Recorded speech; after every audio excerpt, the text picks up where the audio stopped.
everyone, hope you're well. Today me and Soggy, well I call him Soggy but his name's Logan. Yeah, we're going to be cooking for you and hope you try and hope you like it. Hi. I want to say, first of all, I want to say thank you so much for all the wonderful comments that you've left on the recipes that we've been doing. It really does mean a lot, and it gives us the will, the want to carry on and do a few more recipes. So we're pretty humbled, really, and we're going to keep going because it is difficult. It is difficult, and cooking is something that we can all do, and it kills a bit of time and it's fun, right, Ax? Yeah. Yeah. So we're going to keep to the same kind of theme that we've been doing in the last few episodes. Really economical, really tasty. So today we're going to make a sausage casserole, but we're going to do it what we call a la basquez. So traditionally this dish is done with chicken, but obviously we're substituting chicken for sausages today. And it's great. We're going to use red peppers, chorizo. We're going to make a little pesto with all the different little herbs and the wild garlic that we've got left over. And we're going to cook it with some macaroni. So super tasty and super economical as well. Really good value. So perfect for a midweek family meal. Okay, so first we're going to start with the peppers. And we're going to burn the peppers until they're completely black. Why, you're thinking? Is that not like a bit OTT? No, it's not, because we're going to burn them until they're black, not burnt. And then we're going to wrap them in cling film. And then we're going to peel off the black burnt as well, so we've just got the flesh. Honestly, because if you don't do that, when you cook the peppers, all the skin will come off anyway, and you'll just have bits in your stew. And it's going to be fun, right, Logie? Yeah. Right, so what we're going to do is we're going to put the pepper onto the gas, and we're going to start burning it like so. You do the big one, Logie. We're just going to leave the peppers on until they're completely black all over. Okay, some of you might not have a gas ring, so I've been thinking what you could do. If you have a barbecue, you could burn them on the barbecue, or just an open fire, or if some of you might have the old blowtorch, but I think that's a bit of a chefy thing, but it works exactly the same with that. You want to just burn, burn, burn. It's chemistry lesson, doesn't it? You Logan, be very careful. That's it. Obviously, we only do this when Mummy and Daddy are here, yeah? So let's just do it on the gas burner, because I don't think many people have one of those at home. Okay, so... Ooh! So we're going to get these. Oh, so burned, so burned. But it does need a little bit of patience. So we'll leave that on there. Ow!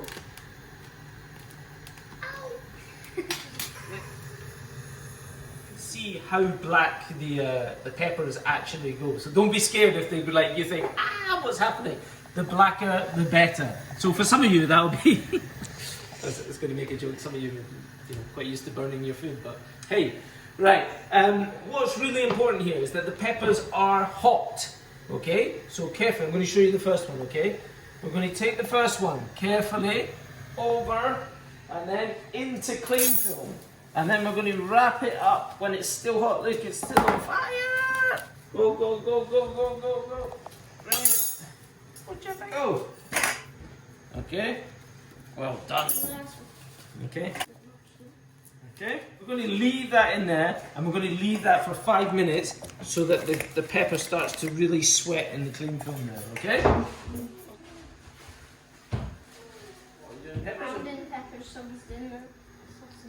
Sausages. Right, okay. You happy with that? Yep. Right, okay. So, what we're doing, little trick. Sieve. Always put the sieve in the bottom of the sink, like so, because it does get messy. It's going to block up your drain, okay?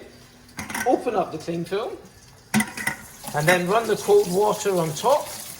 And as you run it, you can peel off all the black. And then...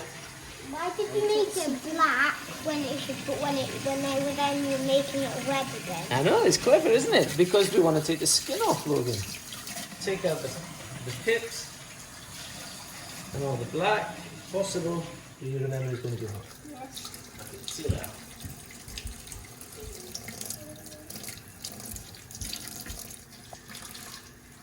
Yeah, this is what Logan.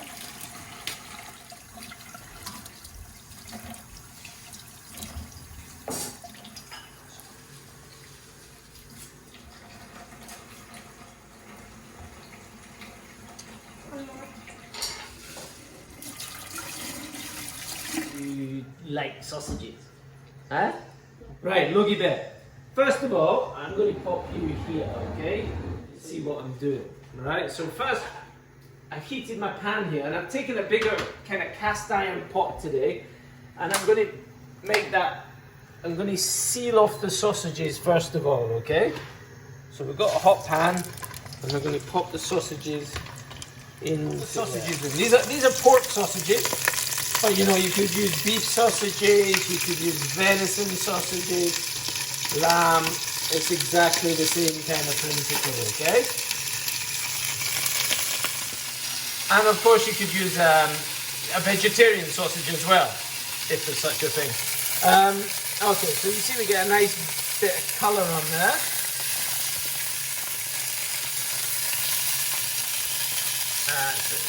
Nice colour, and get these guys cooking, okay? Right, okay, Axel, okay? Ax, you okay? Yeah. Brilliant. What a guy! What a guy! Yeah? Okay? And what we're going to do... Right, Ax, that's brilliant.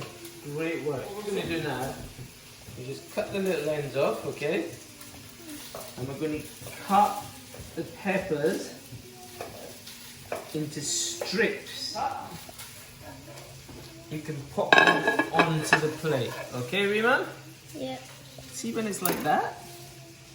You want to just remove that little bit like so.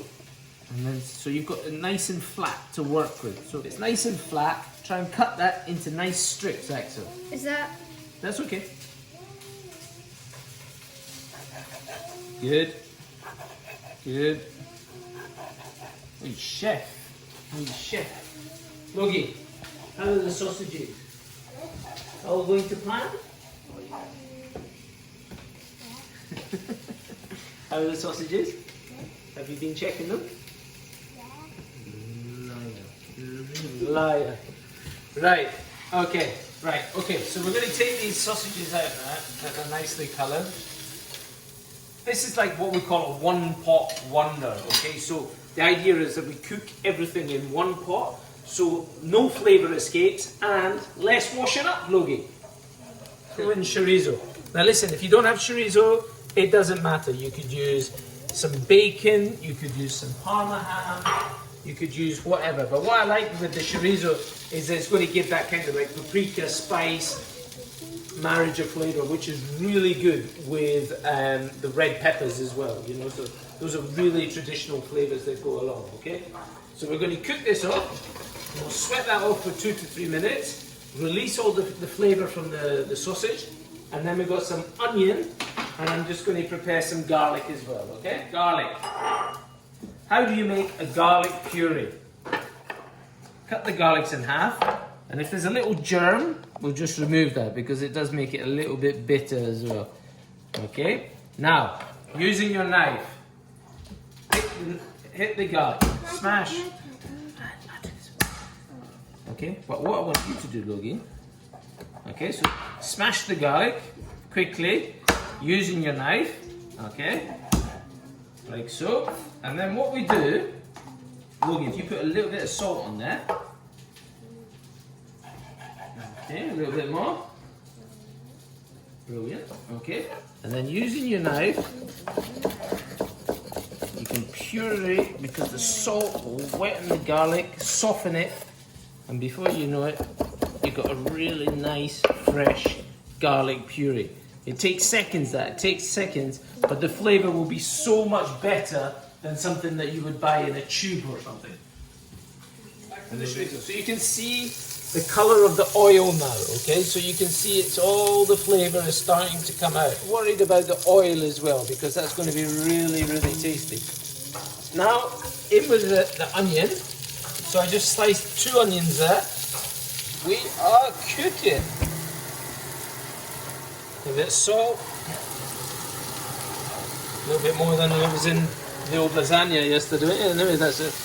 Obviously, it was a wonderful lasagna. Everyone loved it. Just a little bit more salt and pepper wouldn't go amiss, but never mind. Hey, no, she did really well. I'm very proud of my wife. It took a lot to get cooking. from my hand. All right, but look at those onions. Look at those onions. Now, I don't have any dried herbs in the cupboard. Rosemary. So I'm just going to pop that in there. But if you've got some like kind of herb de Provence or something like that, you want to get that in now. Okay. Good amount of pepper as well. I love a bit of pepper with this. Red peppers. How are we doing that? Should I give you a hand? Lovely garlic puree as well. Okay. Marriage of flavors here. The chorizo, the onion, the red peppers, the flavor. Really simplistic flavor. So the garlic fits in perfectly there. Hello. Can you sit down, please? Hello. We'll go back to French classes. Right. Okay, we're going to cut the peppers up. Give Axel a wee hand here before he falls asleep. Pipperad, a kind of version of pipperad, which is a very famous red pepper dish. How have you already done that? You should see my typing. No, wait, I'll do this. Yellow peppers or green peppers, use them as well. But I love the sweetness of the red peppers. I think it works really well. Mess you've made. Right, over we go. Now look at that. Oh, yes. Look at it. Look at all that flavour. Now, carefully, a wee touch in there. I got some lovely olive oil here, which some lovely friends along the road gave us. I'm going to put a good dash of that in there as well, because the oil is really, really important in this dish. Difficult times, it's very important that we're all having a good glass of wine every night. We're going to add a little splash of white wine. Now this isn't a necessity, guys, but it does help a little bit with the flavour. Okay, nice. So carefully, we're going to put the sausages on top. Okay? Yeah, can you do that? You want to use this one? So just spike it gently.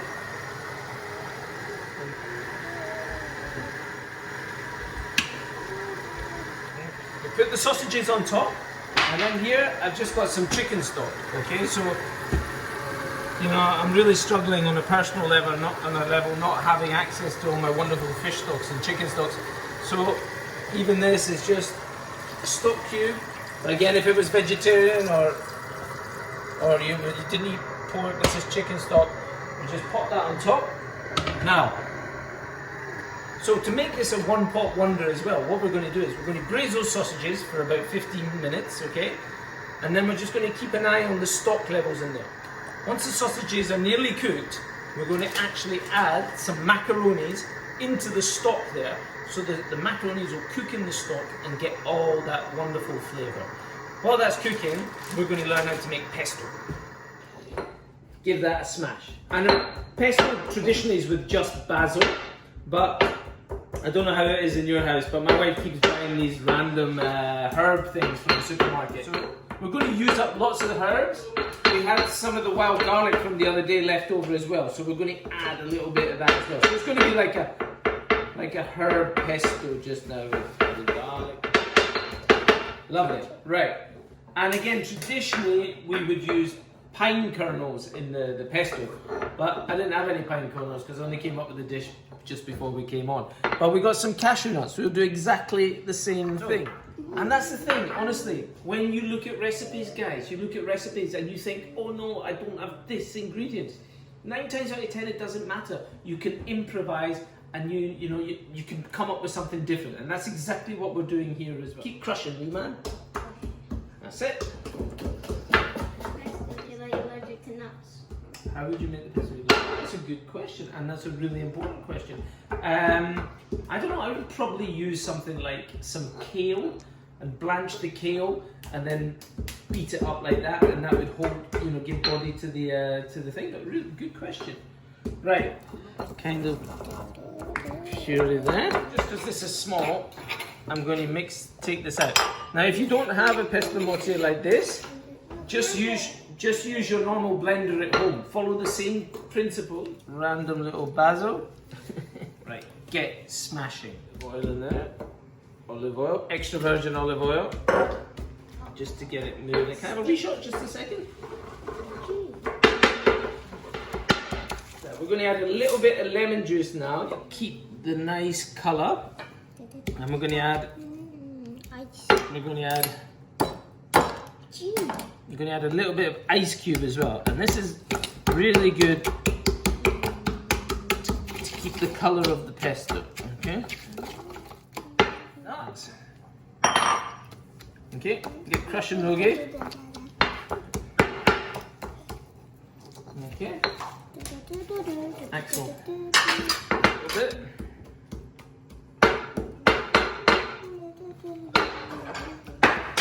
Okay.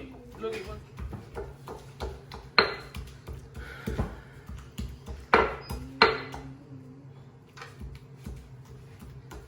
Big muscle cube. That is beautiful. Really nice and coming together their own, but it's a great way to use up all the different herbs as well. Now we're going to add some cheese, Logan, okay? So we've got some Parmesan. Okay, let's try and make it. Okay, that's it. Beaten up herbs. Now, the sausages are nearly cooked. If you could pop the macaronis in, if you put... In there? Yeah. That will really thicken the stew as well, which is really great. And all that flavour. If you're a little bit short, just add a little bit more stock and we'll get that cooking.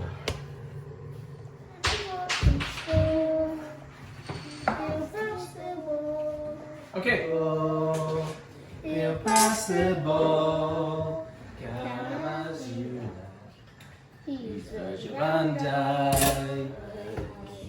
As you can see, when the pasta goes in and it's cooked in the stock there, it's really thickened it into a kind of sauce as well.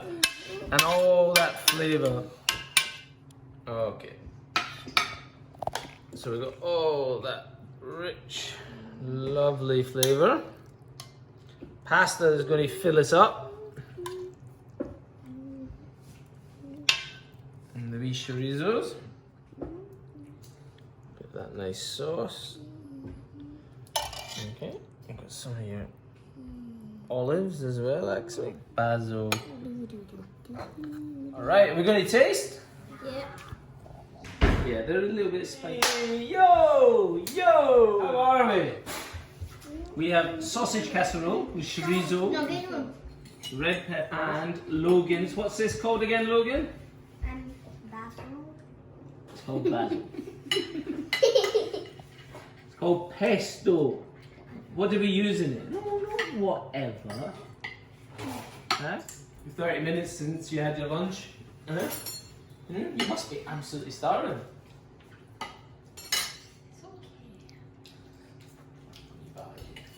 I am. Nah, I like spicy. Okay, so there we go, guys. A real cheap and cheerful midweek meal. You can use your imagination. You can do different sausages. You can do veggie sausages. You could use chicken legs, chicken thighs, chicken breast, the same kind of thing. Rabbit, whatever you get your hands on. It's just the idea of cooking everything together in a pot and feeding all these little hungry people. I hope you're well. We'll see you soon. Thank you very much. Bye. Bye.